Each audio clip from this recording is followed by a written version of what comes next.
when did you get involved with telling the story of the Parkland kids' rise to activism? Really, is the best way to put it, I guess.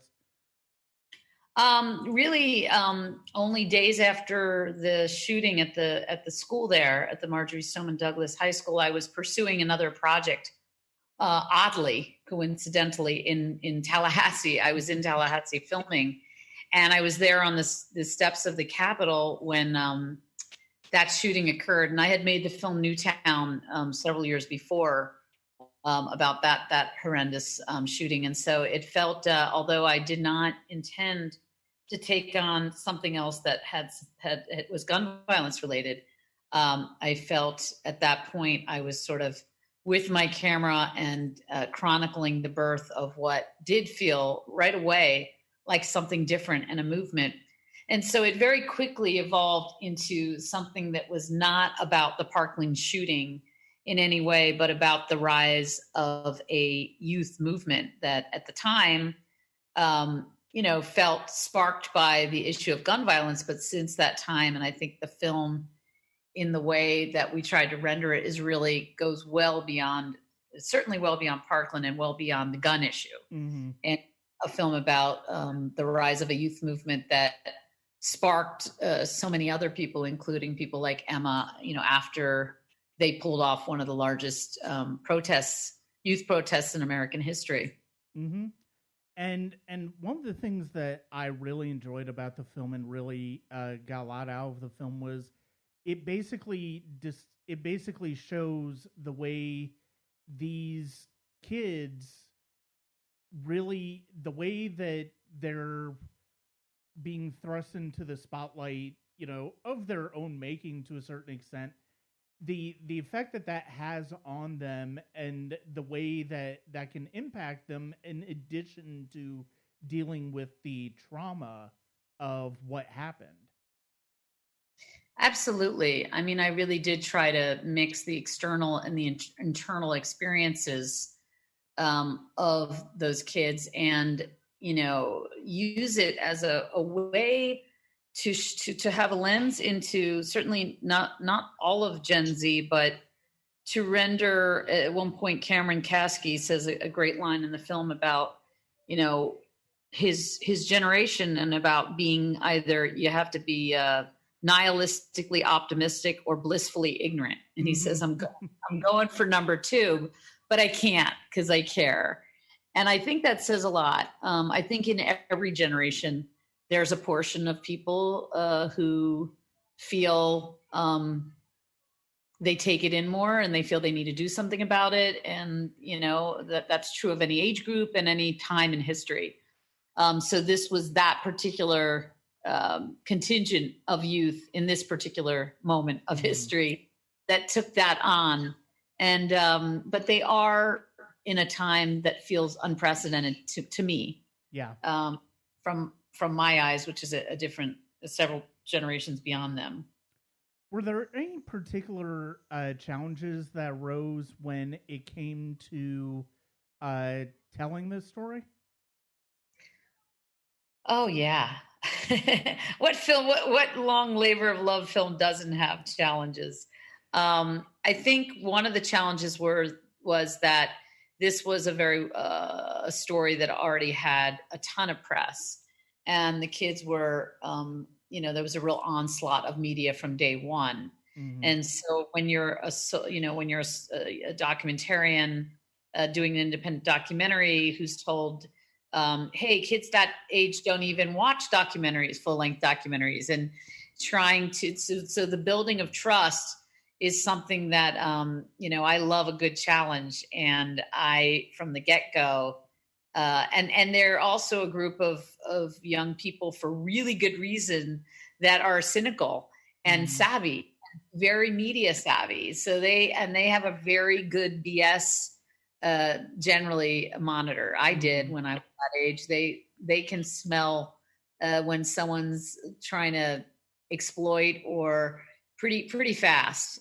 So it took a while to build that trust, but and I was like a dog with a bone. I just didn't relent, and now it feels really solid. The film is coming out. We've worked collaboratively. They are friends. I respect them, and they've been. It was a really collaborative process, even in the making before the lock. But now that we're releasing the film, even more so. I think, feel they came to Sundance with me. They just feel very one with our efforts to get this out. I mean, we deliberately cut out the faces of almost all adults in the film. It's really rendered from the voices of young people. And that was really important to me, and to not betray their trust in sort of handing them the mic. Was it as anxiety inducing as it seems when you're watching the movie, and the kids are up against people who are armed and counter protesters to what they're doing in those discussions and in those counter protests? How much it feels like there was a lot of anxiety bouncing around, for naturally speaking, but you do get the impression. Absolutely. I mean, it's in the film. I mean, David Hogg got really serious death threats. And you don't ever know how seriously to take those kinds of things. But as a 17-year-old young man, he's a minor still when that was happening. It's just, it was kind of amazing to see them work through real fear. But again, I think that the emotion that came to the surface was the determination and the commitment to honor the lives of their friends through trying to do something and make it different, and they were angry and to call bullshit on politicians that were not doing anything about this, and feeling like we have to take the power. So that's the guts and the essence of future leaders. I mean, these are, a lot of these kids are, you just watch them and say, okay, this is what leadership looks like. And so, yeah, I mean, I think they compartmentalized a lot. They sacrificed a lot. They were exhausted. They felt unhealthy. And as someone else said to me, you don't always see a lot at any age the depiction of activist burnout, basically, and what that looks like, and the grueling part of being demoralized, to start to take in how long this might take, and to be told sometimes, you might be part of a movement that takes decades. You may not see the results. And it's a bit of an oxymoron, because I think a lot of people will associate that age with impatience. And I think as we sit here in this moment in time, I've said to, Bria Smith, who's from Milwaukee and has been on the ground in Kenosha and is an African-American young woman, and we have long talks about this. And I will say to her, this is exactly not the time to be patient. Patience is you can't ask people to be patient about the stuff that's going on, and at the same time they're being asked to be patient. So my empathy is very high for that dilemma for all of us, but particularly for a lot of my young friends. Was there anything in particular that you wanted to capture but for some reason weren't able to? That's a good question.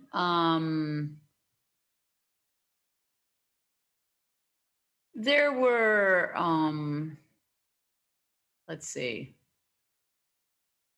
So that's a stumper for a moment. Because I do feel like I got very intimately inside of a lot of what the kids were feeling. And that was a lot of what I was going for. Um, but I think not for this film. I guess there's like a moment on the road. It's like you're following the point of view of the kids, and there's a moment on the road where they're, I believe, in North Dakota, and they're having a rally inside.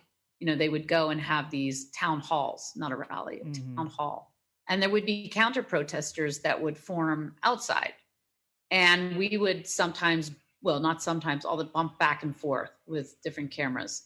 And there were these two guys that we caught a conversation, and one of them was like, they're being used and you don't drag kids across the country. And he was very much of the mindset that these were pawns of the left and set up. And the other guy was clearly his friend and was like, he saw them physically there doing what they were doing, and he was like, at least they're doing something they believe in, and you don't see that too often.